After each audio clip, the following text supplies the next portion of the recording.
अब हमारा टॉपिक है आज का नेगेटिव। गिवन सेंटेंस को आपको नेगेटिव सेंटेंस में चेंज करना है। नेगेटिव मतलब नहीं, ओके। जैसे मैं काम कर रहा हूँ, मैं काम नहीं कर रहा, तो इंग्लिश में वो होता है नॉट। अगर आपको सेंटेंस आता है, मतलब आता है, तो आप अपने आप कर लोगे। अगर कहीं कुछ प्रॉब्लम आती है तो जो मैं बता रही हूँ वो आपको हेल्प करेगा। जैसे सेंटेंस में एम, इज, आर, वॉज, वर ये है, और आपके इंटेरोगेटिव सेंटेंस नहीं है, मतलब ये सब वर्ड सेंटेंस के आगे नहीं है, तो आप इनके बाद सीधा नॉट लगा दो। ये जितने भी वर्ड लिखे हैं, जैसे मैंने I am going to market, am, ये रहा एम, तो सेंटेंस आपका नेगेटिव बन जाएगा I am not going to market. पहले वाले का मतलब है मैं मार्केट जा रहा हूं, और दूसरे वाले का मतलब है नेगेटिव सेंटेंस का कि मैं मार्केट नहीं जा रहा हूं। हैज और हैव अभी हम बाद में डिस्कस करेंगे, ओके। पहला तो यही है, आपको ये देखना है। अब देखो दूसरा है टेंसेस पे कुछ सेंटेंस। जैसे अब ये इज, एम, हैज आपको कहीं भी नहीं मिलेगा इन तीन सेंटेंस में। Child plays in the evening, evening में बच्चा खेलता है। ये देखो प्लेज, ये है आपका simple present tense, singular form वाला, तो इसमें जो है हम लगाएंगे चाइल्ड डज नॉट प्ले।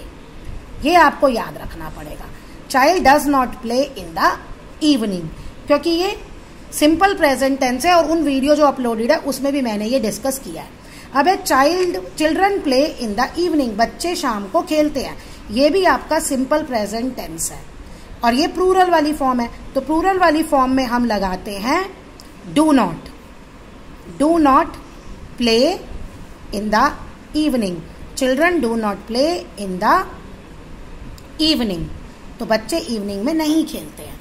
तो जहां भी आपको वर्ब मिलेगा, इसमें आपको ये हेल्पिंग वर्ब नहीं मिलेंगे, इनको हेल्पिंग वर्ब कहते हैं सबको। जहां आपको मेन वर्ब मिलेगा और हेल्पिंग वर्ब नहीं है, वहां आपने देखना है भाई डज आएगा, डू आएगा, या ये जो लास्ट वाली फॉर्म है ये पास्ट फॉर्म है, ओके। तो इस पास्ट फॉर्म में हम लगाते हैं डिड, ये आपका सिंपल पास्ट फॉर्म है। तो चिल्ड्रन डिड नॉट, अब यहां से ईडी हट जाएगा और यहाँ पे प्रेजेंट फॉर्म आ जाएगी प्ले।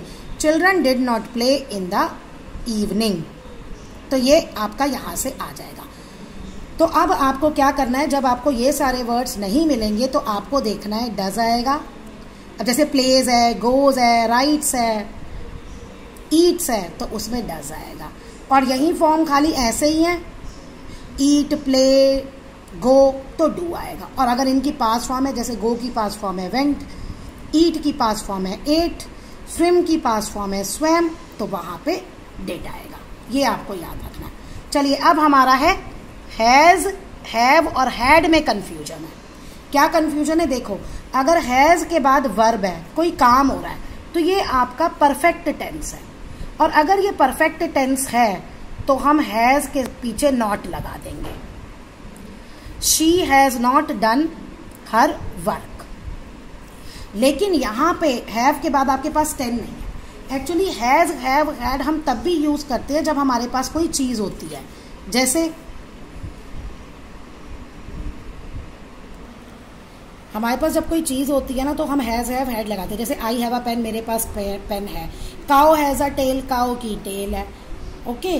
तो ऐसे आपका she has a lovely doll, उसके पास एक अच्छी डॉल है, तो उसमें हम नॉट नहीं लगाते, उसमें हम नो लगाते हैं। आई हैव नो पेन, और ये भी कट जाता है, जो भी आर्टिकल होता है ना ए एन, वो कट जाता है, ए एन दा कट जाएगा। I have no pen, she has no doll, cow has no long tail, ऐसे होता है ये। तो अब ये आपको क्लियर हो गया सारा। मैं दोबारा से रिपीट कर देती हूँ, अगर आपको ये मिलते हैं तो आप सीधा इनके बाद नॉट लगा देंगे। अब मैंने शुरू में क्या कहा था कि ये इंटेरोगेट मतलब आपके ये डिक्लेरेटिव होने चाहिए।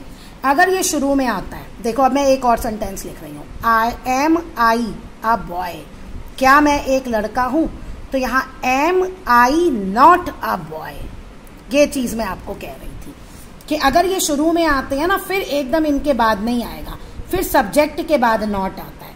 लेकिन अगर ये एज इट इज आपको बाद में मिल रहे हैं, जितने भी मैंने सेंटेंस डिस्कस किए हैं डिक्लेरेटिव सेंटेंस, तो इनके बाद नॉट लगा देना।